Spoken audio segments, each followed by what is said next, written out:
Fala galera, comigo é assim, meu irmão, ou é com sol pra caralho na cara ou é tudo escuro. Vocês vão ver que vai começar a escurecer no meio do vídeo, né? Mas fazer o quê? Já não é de hoje que a ideia de apropriação cultural vem sendo discutida por aí. E pra quem não tá sabendo, explicando bem resumidamente, rolou uma polêmica sobre o caso de uma menina que estava usando um turbante no metrô, mas ela era branca. E nesse momento ela foi abordada por outras meninas questionando o fato dela estar usando um turbante e ser uma menina branca. Teoricamente é um símbolo da representação negra na sociedade. E eu não faço ideia se a abordagem foi agressiva ou não, mas de acordo com a menina foi. Daí a menina foi explicar que na verdade ela estava usando o turbante porque ela tinha feito um tratamento de câncer e por isso ela estava sem cabelo. Olha só a merda, cara. Daí ela foi lá, escreveu a polêmica e postou no Facebook e pronto. Compartilha, vai, compartilha essa porra, caralho! O geral compartilhou enlouquecidamente, voltou à tona o assunto da apropriação cultural. Um monte de gente veio me pedir para fazer vídeo sobre isso. Então, aqui vou eu dar os meus 2 centavos a vocês e a minha opinião sobre esse assunto. Beleza? Estão prontos?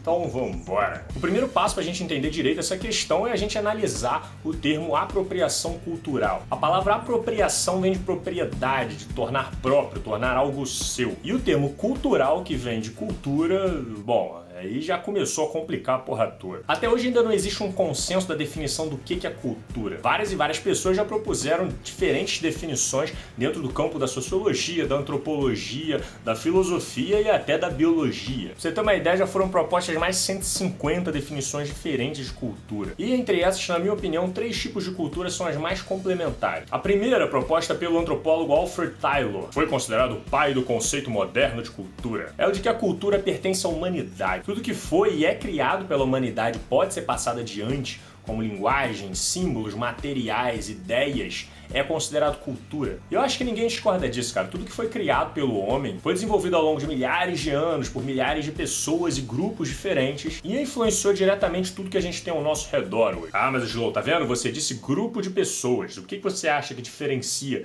esses grupos de pessoas? Ah, é aí que entram os outros conceitos que não são excludentes. E nesse caso dos grupos, o que a gente tem é a microcultura. Sério, na moral, você anda pelo campus da universidade agora, aproveita que tem um monte de gente virando calouro nesse período e começa a perceber, dá pra você identificar de qual curso aquela pessoa é só pela forma dela de andar e de falar e de se vestir. A galera de biológicas é estilo Hitler, a galera de humanas é estilo Che Guevara e a galera de letras é Lady Gaga. E não só se limitando às universidades, mas toda a diversidade de identificação que a gente tem na sociedade, cumprimentos em comum entre amigos, o hábito de se reunir em determinado local para ouvir ou dançar determinada música, ir para algum terreiro, tudo se enquadra na microcultura. Agora, é óbvio que essas microculturas conversam entre elas. Quando a gente diz que é impossível você apontar um ser humano aculturado na sociedade, é porque a gente é influenciado exaustivamente 24 horas por dia por todas essas microculturas que estão ao nosso redor. E o conjunto dessas microculturas presentes na sociedade,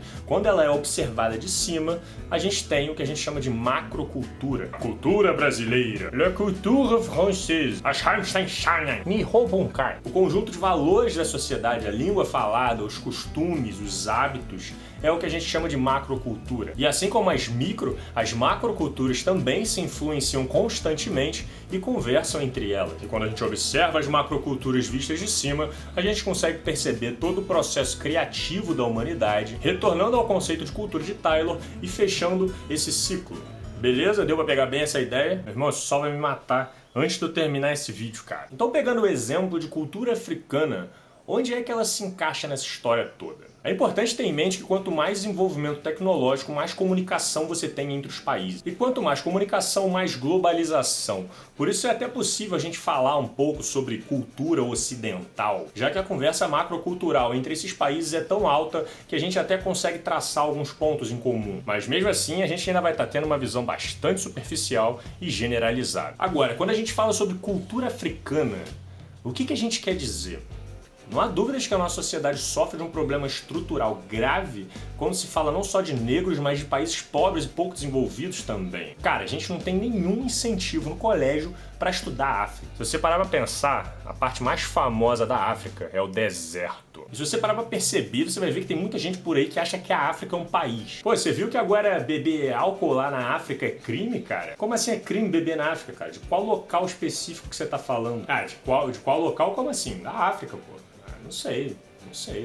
lá da África. Esse comportamento é uma evidência de negligência estrutural que nós temos frente à cultura de países pouco desenvolvidos. Então, quando alguém me fala que defende a cultura africana, que está resgatando a cultura africana, a minha reação é a mesma, cara. De onde da África você está falando? Zimbábue, Gana, Mauritânia, Botsuana, Chad, Níger, Costa do Marfim? Esses são só alguns dos 54 países que compõem a África. Sendo que a variação geográfica da África é absurdamente diversa. Você tem florestas tropicais úmidas, ao mesmo tempo que você tem montanhas cobertas de neve o ano inteiro, você tem regiões que é puro deserto. Como foi demonstrado no excelente livro Armas, Germes e Aço, fatores geográficos influenciam imensamente na cultura dos povos que vivem por ali. Então já dá pra você imaginar a diversidade cultural desse continente. Isso porque a gente sabe que o buraco é muito mais embaixo. Em 1884, as potências europeias resolveram se reunir para partilhar a África inteira de acordo com seus próprios interesses coloniais.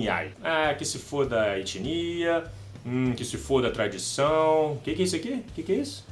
Ah, que se foda também. Isso dificulta a gente analisar as macroculturas desses países, já que ela não corresponde à conversa entre as microculturas dele. E aí acaba terminando em separatismo, como a gente observou no Sudão, que virou Sudão do Sul, a Namíbia, que pegou a independência da África do Sul. Se a gente quiser falar de forma honesta sobre cultura africana, a gente vai ter que ir atrás das etnias que vivem lá, que são centenas, ou pelo menos algo em comum regionalmente. Mas aí a gente se depara com uma questão. A maior parte dos negros do Brasil não fazem a mais puta ideia do passado deles, de onde eles vieram. Na minha opinião, o tráfico negreiro foi um dos momentos mais sombrios na história da humanidade. Se você tirar um monte de gente das suas terras, jogar dentro de um porão de um navio, numas condições bizarras, e deixar eles lá durante 3 meses de viagem, pra depois colocar pra trabalhar o resto da vida em um outro local. Porra, maluco. Não é pra qualquer um não, cara. E nesse processo todo o registro histórico daquela pessoa fica pra trás. Mas há uma solução? Pra quem estiver realmente interessado na sua ancestralidade, hoje você pode fazer um teste genético e descobrir de onde seus ancestrais vieram. Mas eu já vou logo avisando que você com certeza vai se surpreender com o resultado. A pessoa acha que veio do Senegal e vai descobrir que na verdade é uma mistura da Polinésia com os mexicanos e uma pitadinha de Grécia no meio. Mas cara, vamos ser sinceros aqui, vamos ser sinceros.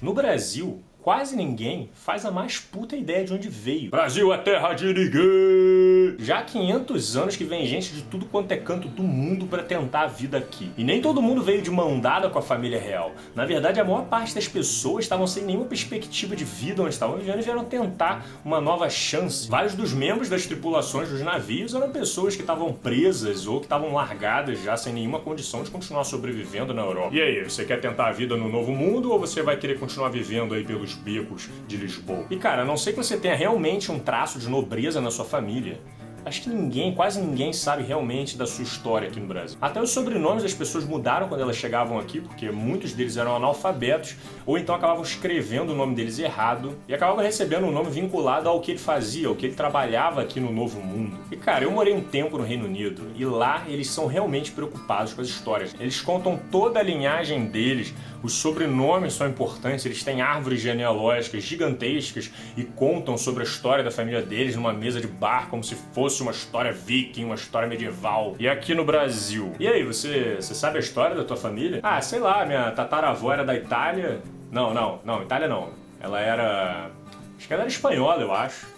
E aí ela casou com o meu tataravô, né, que eu não sei de onde ele era não sei, era de algum canto por aí. Pois é, ninguém aqui faz a menor ideia, a gente não sabe nem qual foi o emprego que nossos avós trabalharam. O único momento que brasileiro se preocupa com linhagem é quando ele quer tentar passar a nacionalidade pra ele poder viajar sem visto.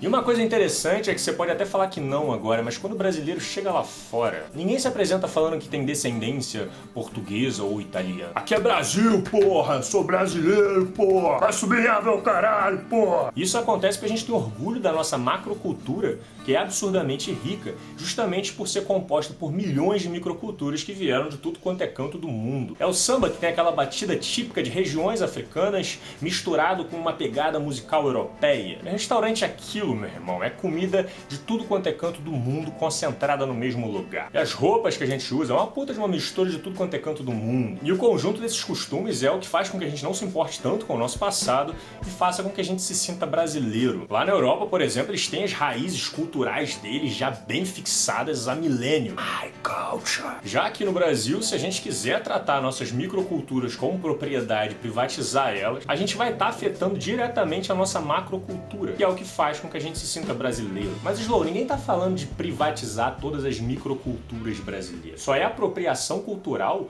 quando é a cultura de um grupo oprimido que está sendo vulgarizada. Beleza, mas aí entra um outro problema. Como que a gente determina isso? Esse grupo ele é oprimido em relação a quem? Os índios, por exemplo, eu comentei num dos meus últimos vídeos sobre a gente usar o urucum.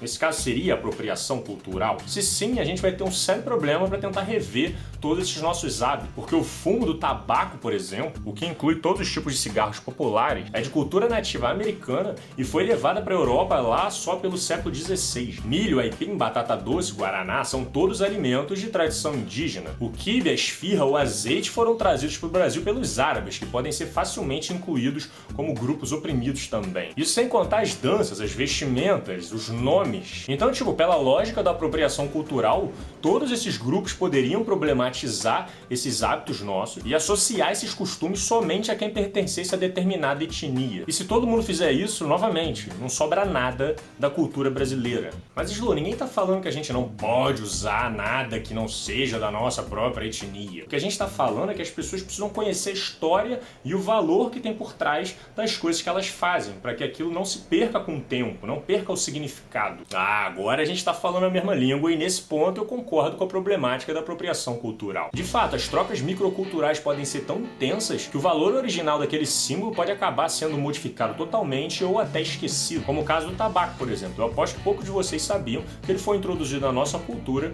pelos nativos americanos. E a gente sabe qual era a relação dos índios com o tabaco? A gente sabe o que isso significava para eles? Não.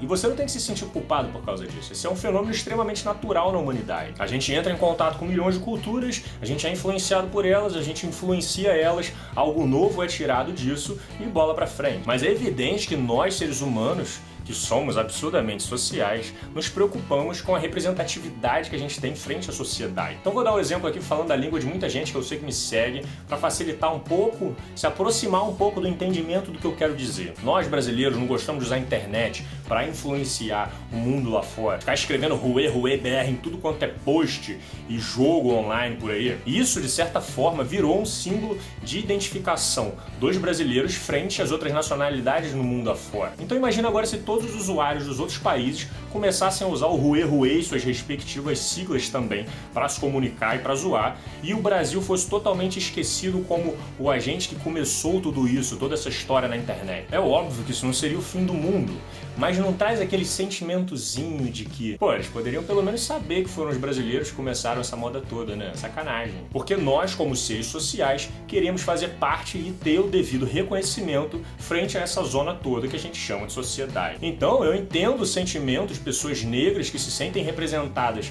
por culturas de raiz negra, verem, por exemplo, uma empresa de moda utilizando uma modelo branca vestida de Iemanjá. A empresa pode fazer isso? É claro que ela pode. A empresa pensa em gerar capital. Se ela achar que se ela usar aquela modelo branca para representar Iemanjá, ela vai vender mais com isso, porque às vezes os negros não são o público-alvo e utilizando uma modelo branca ela vai ter mais sucesso de venda, ela vai fazer isso. Mas ao mesmo tempo eu entendo esse sentimento de pessoas negras que estão acompanhando esse processo de choque cultural, onde a cultura delas está sendo adaptada para outros objetivos, o que acaba causando uma sensação de enfraquecimento cultural. Agora, como evitar que isso aconteça? Para quem não percebeu ainda, eu sou apaixonado por história e essa é uma das principais razões. Tudo que a gente faz, pensa, veste, come, tem um significado por trás, tem uma história por trás, que na maior parte das vezes é esquecida. E ter esse conhecimento é foda, porque faz com que a gente entenda e sinta todos que vieram antes de nós e perceba que hoje nós somos produto desse passado. E esse é o trabalho da história, da ciência,